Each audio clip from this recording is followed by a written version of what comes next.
Hey there, welcome back to the Path to Zion podcast, where we are rediscovering the ancient way. Thank you for joining us today specifically.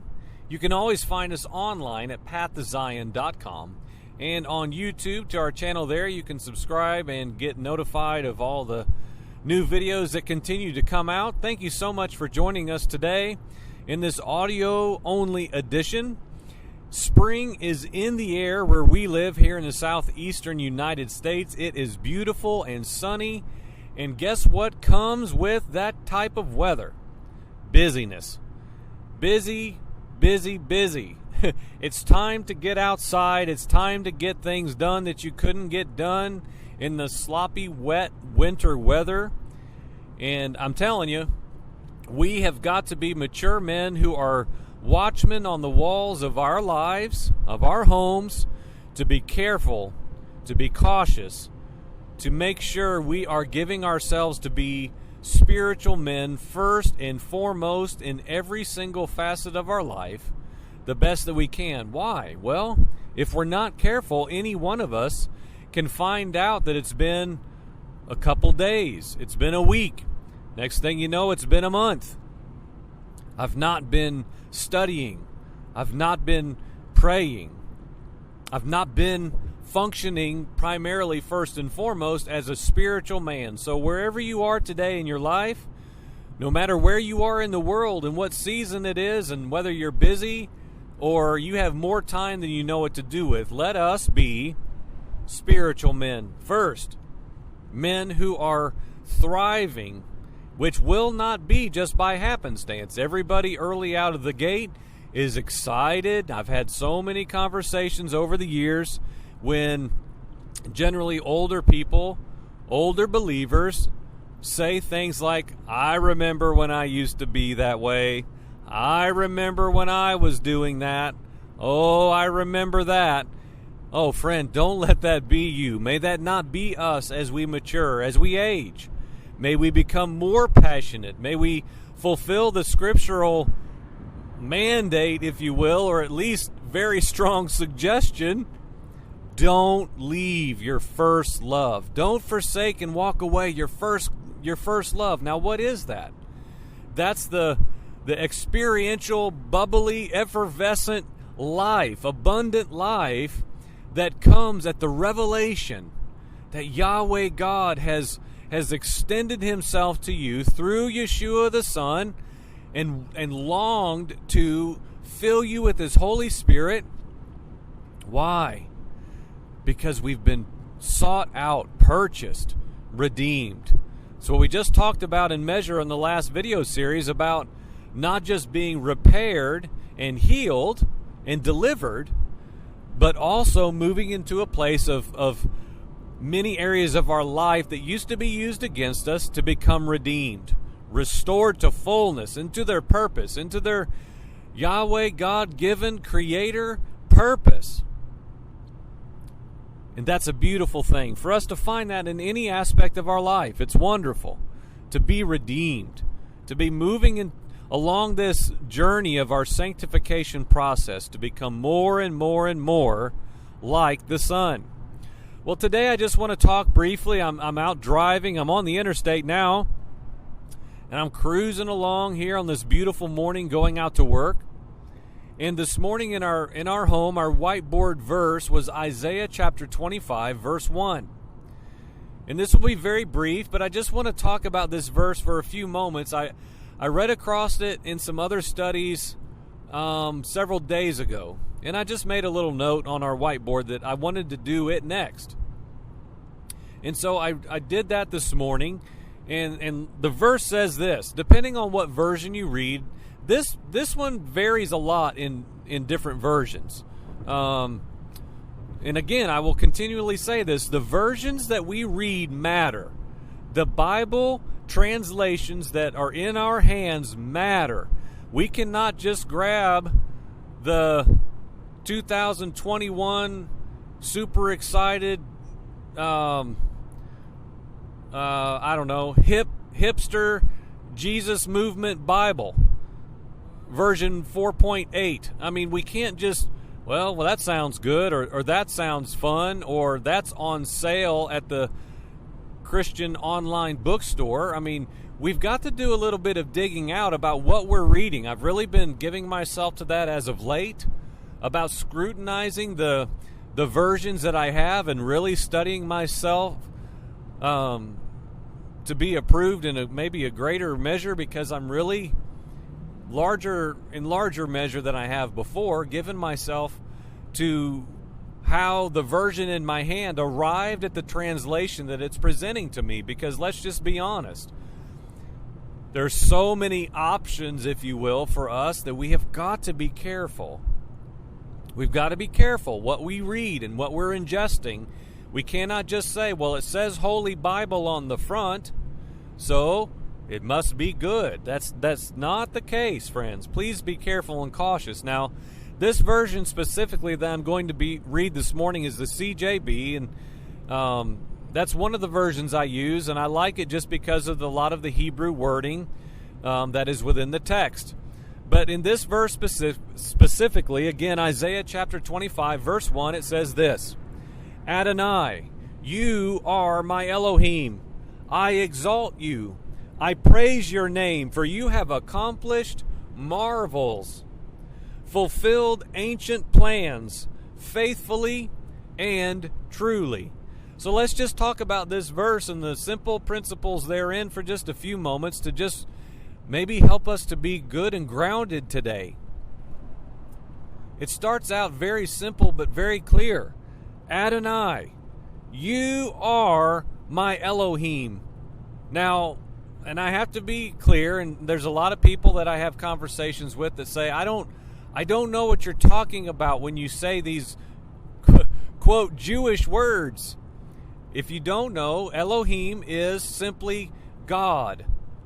Now, it's not difficult to understand, but in general Christian church upbringing, we were never taught the understanding of the plurality of Elohim. There in the verses, for example, where he, Yahweh, is declared the God of all gods, he was the capital E Elohim of lowercase Elohim. Elohim is a plural understanding of gods, okay? Or, in the singular sense, a God. And capital E Elohim, Adonai, Yahweh Eternal, is the Elohim of all Elohims. Without getting into this specifically, meaning there are others. There are other little e's.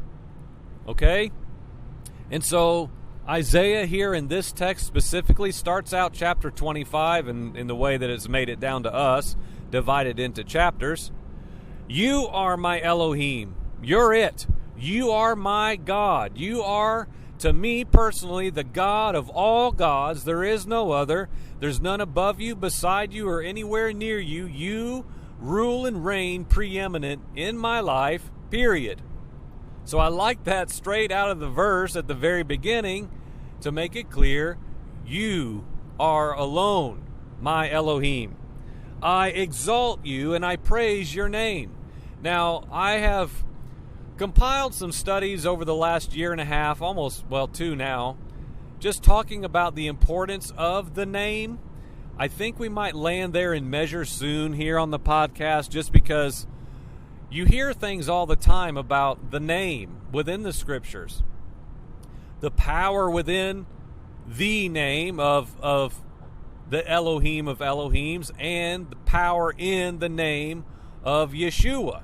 And so the argument that continues on within the church, should there ever be one, is that names don't matter.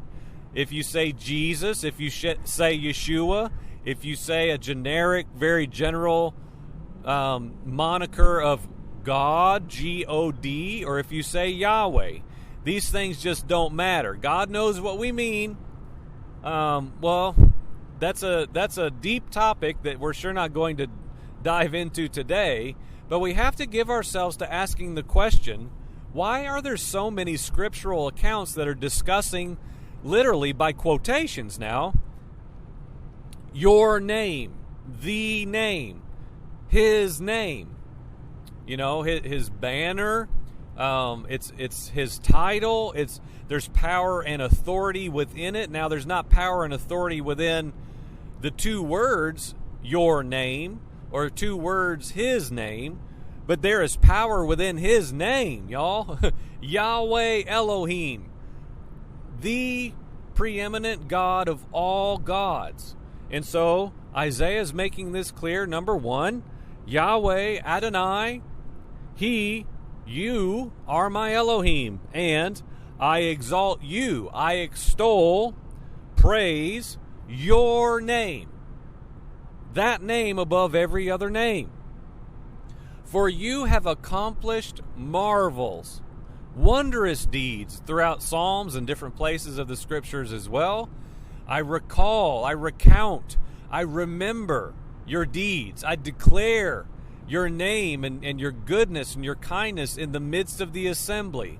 There should be a declaration out of our mouths that we will exalt him. We will praise his name. Why? For he has accomplished marvels. Well, what are marvels? Without getting into a whole bunch of word study, these words in this text specifically are pretty clearly understood and very simply defined, really. Not real surprising. A lot of times you read words in Hebrew text and it's like, wow, that means nothing like my present understanding. But these words, for the most part, I would say, are kind of widely viewed as exactly what they're saying. Marvels, marvelous things, marvelous deeds, incredible works. You have accomplished these things. You have fulfilled ancient plans. I really like that one. The verbiage specifically in the CJB, to me, kind of exalts this text to its proper understanding of what Isaiah was saying. He has fulfilled ancient plans, purposes, things in motion. Everything that is, the word ancient is quite heavy. It's man, that's a word that you just don't hear much, really. Ancient, in a proper understanding, in a biblical sense. So, Yahweh Elohim has fulfilled these ancient things, these ancient ways, plans, and purposes. He has done every single thing that needs to be done ever in its entirety. And he has done it faithfully and truly. He's entirely dependable. He is entirely trustworthy. And he's done it truly, in righteousness, in wholeness. And when you do a word study on these last two words specifically, faithfully and truly, they're basically defined as the exact same. I mean, they're basically the same word, which anytime we see a redundancy in a specific verse or in a specific related text, it is there for a purpose, to make a point clear. Our Creator, our Father, is faithful and true. And so today, this is super brief, I know. I just want to make it simple and concise to make a clear point for us today. Can we ask ourselves these questions? Is the declaration of our mouth, are the declarations that are the words of our mouth, the utterances that come out of our mouths, whether we sit and journal, or whether we're talking to our spouse, or training our children, or talking to a neighbor, or meeting someone at the gas station, is the posture of our heart ready to declare the awesome name of the Elohim of Elohims? Are we ready at every turn to have his praise on our lips? I know everybody knows these worship songs. I know we know these songs and we sing them, but do we live them out? Man, I remember when we gathered at our home for years, that was my biggest thing. And thankfully the brother that led the singing part of the worship was really a sober guy in this sense as well, like me, in the sense of sometimes we had to change the words because I'm just not quite sure we mean that. I think we're repeating a line that would be great, and maybe we can sing it in faith, but, this is just not true for us. Friends, let us be a people who sing and say what is true in our heart. What we truly believe and what we truly live out. Now, to be clear, sometimes we do need to declare things out of our mouths to get them embedded into our hearts. Yes, I'm not saying that this is either or. But may we not be found just repeating lines that we don't really stop and sit down and pull up a chair of thought and examination and say, do I really mean this? Is this really true? So, in closing, can you say today, you, Adonai, are my absolute Elohim of Elohims. There is no other. There's no other God in my life.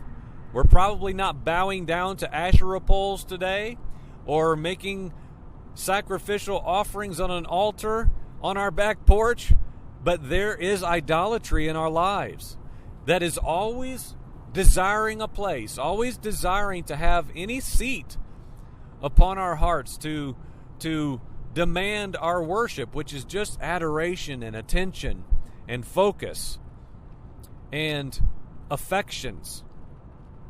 So, is there any other God, little g, in your life, in mine? Are we ready at every instance to lift our hands and open our mouths without shame, without fear, without a boundary in between us and the Father to say, I exalt you, I praise your name, Yahweh, because I'm aware that you have accomplished marvels.